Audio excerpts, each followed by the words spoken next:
तो इस वीडियो में हम भारत के नियंत्रक एवं महालेखा परीक्षक controller and auditor general of India की बात करेंगे। तो अनुच्छेद 148 भारत के नियंत्रक एवं महालेखा परीक्षक से संबंधित है, जो केंद्र और राज्य स्तर पर पूरे देश की वित्तीय व्यवस्था प्रणाली को नियंत्रित या फिर समीक्षा करता है। भारत के नियंत्रक और महालेखा परीक्षक की नियुक्ति राष्ट्रपति द्वारा स्वयं अपने हाथों मुहर युक्त अधिपत्र द्वारा 6 वर्ष के लिए की जाती है।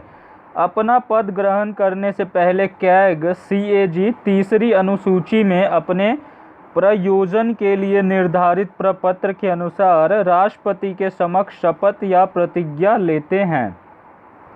अगर हम बात करें अनुच्छेद 148 की, तो भारत के नियंत्रक एवं महालेखा परीक्षक से संबंधित है, जो केंद्र और राज्य स्तर पर पूरे देश की वित्तीय व्यवस्था प्रणाली को नियंत्रित या फिर समीक्षा करता है। भारत के नियंत्रक और महालेखा परीक्षक की नियुक्ति राष्ट्रपति द्वारा स्वयं अपने हाथों मुहर युक्त अधिपत्र द्वारा 6 वर्ष के लिए की जाती है। तो सीएजी का जो टेन्योर होता है वो 6 साल का होता है। अपना पद ग्रहण करने से पहले कैग सीएजी तीसरी अनुसूची में अपने प्रयोजन के लिए निर्धारित प्रपत्र के अनुसार राष्ट्रपति के समक्ष शपथ या प्रतिज्ञा लेते हैं। इसे जनता के रुपयों का ख्याल या फिर रखवाला भी कहा जाता है। ये जनता के रुपयों का ख्याल रखता है और इसे जनता के रुपयों का रखवाला भी कहा जाता है। नियुक्ति की और पदावधि की बात करें तो भारत के नियंत्रक और महालेखा परीक्षक की नियुक्ति राष्ट्रपति द्वारा स्वयं अपने हाथों मुहर युक्त अधिपत्र द्वारा की जाती है। अपना पद ग्रहण करने से पहले कैग तीसरी अनुसूची में अपने प्रयोजन के लिए निर्धारित प्रपत्र के अनुसार राष्ट्रपति के समक्ष शपथ या प्रतिज्ञा लेते हैं। इसकी शपथ में निम्न विषय शामिल होते हैं, जैसे विधि द्वारा स्थापित भारत के संविधान के प्रति सच्ची आस्था और निष्ठा प्रकट करने के लिए। सेकंड है भारत की संप्रभुता और अखंडता को, यूनिटी एंड इंटीग्रिटी को बनाए रखने के लिए बिना किसी भय, पक्षपात, स्नेह, दुर्भावना के साथ विधिवत और ईमानदारी से अपनी क्षमता के अनुसार तथा ज्ञान व न्याय के साथ अपने कार्यालय के कर्तव्यों का श्रेष्ठतम प्रयोग करना। चौथी बात करें तो संविधान और कानूनों को बनाए रखने के लिए कैग की अवधि 6 वर्ष या 65 वर्ष की उम्र तक की होती है। देखिए, या तो कैग 6 साल के लिए अपने पद पर बना रहता है या जब तक वो 65 वर्ष की आयु पूरी नहीं कर लेता। ठीक है, मान लीजिए वो 62 साल का है और जब वो कैग का पोस्ट ज्वाइन करता है तो वो 3 साल में ही 65 वर्ष की आयु में रिटायर हो जाएगा। और मान लीजिए कि अगर वो 59 ईयर्स का है तो 6 साल में यानी वो 65 वर्ष की पूरी आयु तक अपना पदभार संभालेगा, यानी पूरे 6 साल वो अपने पद पर बना रहेगा। वह अपने कार्यकाल के दौरान किसी भी समय राष्ट्रपति को इस्तीफा लिखकर अपना त्यागपत्र दे सकता है। जिस आधार पर सुप्रीम कोर्ट के न्यायाधीशों को हटाया जाता है, ठीक उसी प्रकार उन्हीं आधारों के अंतर्गत राष्ट्रपति द्वारा कैग को उनके पद से रिमूव किया जा सकता है।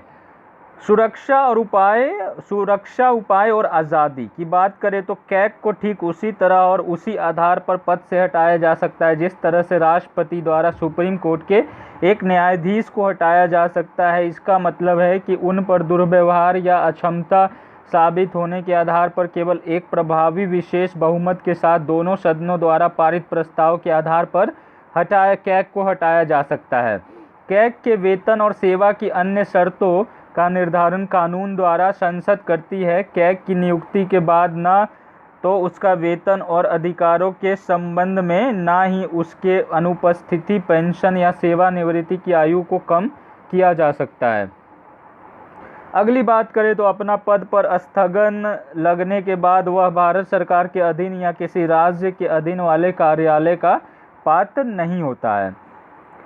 और नेक्स्ट बात करें तो भारतीय लेखा परीक्षा और लेखा विभाग तथा सीएजी के प्रशासनिक शक्तियों में सेवा करने वाले व्यक्तियों के लिए सेवा शर्तों को कैग के साथ परामर्श करने के बाद राष्ट्रपति द्वारा नियम बनाकर उनका निर्धारण किया जाता है। अगली बात करें तो कैग के कार्यालय के प्रशासनिक व्यय सहित सभी वेतन भत्ते और देय पेंशन या उस कार्यालय में कार्यरत पेंशन के संबंध में सभी का भुगतान भारत की संचित निधि द्वारा कंसोलिडेटेड फंड ऑफ इंडिया द्वारा किया जाता है।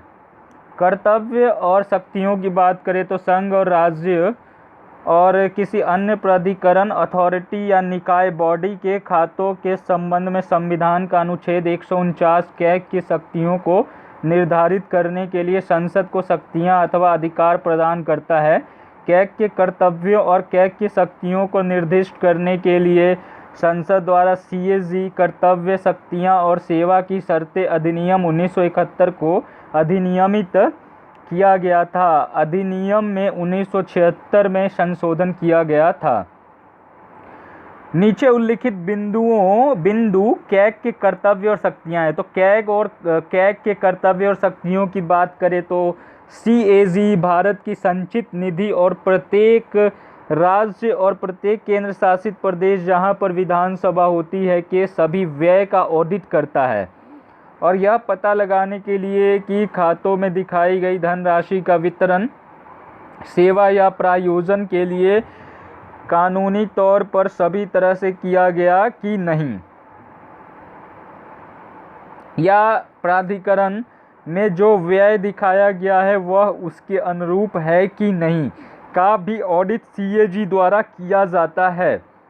अगर हम अगली बात करें तो सीएजी आकस्मिक निधि और लोक लेखा से संबंधित संघ और राज्यों के सभी लेन देन का भी ऑडिट करता है। सीएजी की बात करें तो सभी व्यापार विनिर्माण लाभ और हानि के खातों और बैलेंस शीट और संघ या किसी भी राज्य के किसी भी विभाग व आकस्मिकता निधि और लोक लेखा से संबंधित संघ और राज्यों के सभी लेन देन ऑडिट करता है। सीएजी की बात करें तो व्यय लेन देन या उसके द्वारा आकलित यानी कैलकुलेटेड खातों की रिपोर्ट सौंपता है।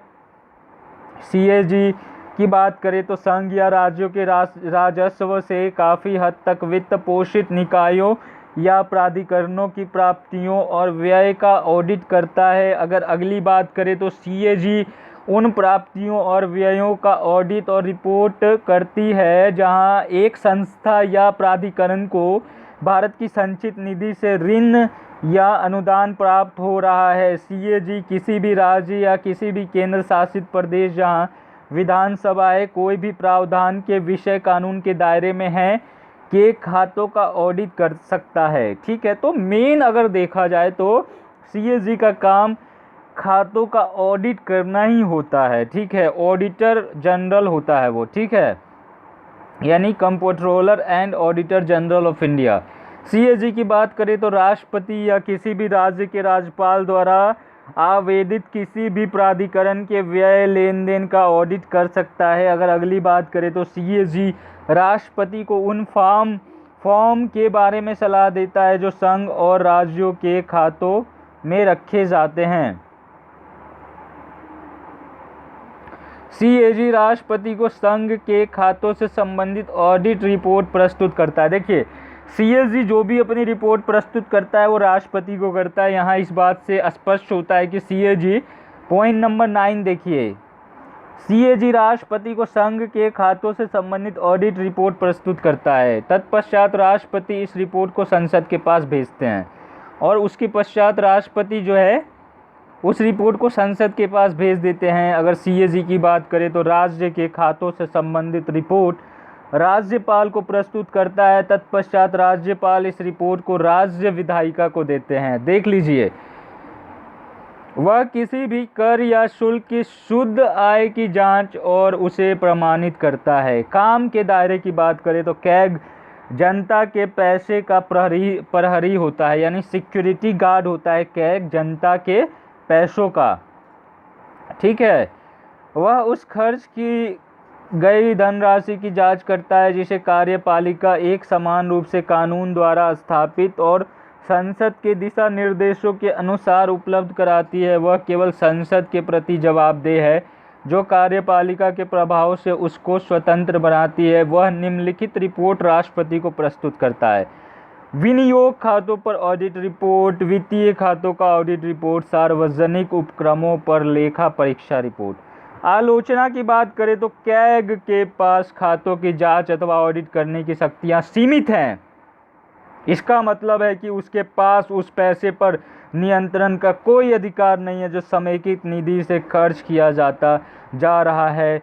वह केवल तभी ऑडिट कर सकता है जब पैसा खर्च किया जा चुका होता है। इसके विपरीत ब्रिटेन के कैग के पास नियंत्रक जैसी शक्ति नहीं होती है, लेकिन केवल महालेखा परीक्षक के रूप में होती है। इसके अलावा कैग कार्यपालिका द्वारा किए गए व्यय से संबंधित दस्तावेज नहीं मांग सकता है। वहीं दूसरी ओर कैग पर कार्यपालिका द्वारा बार बार मनमानी का आरोप लगाया जाता है। कैग पर कार्यकारी सरकार के नीतिगत फैसलों में हस्तक्षेप करने का आरोप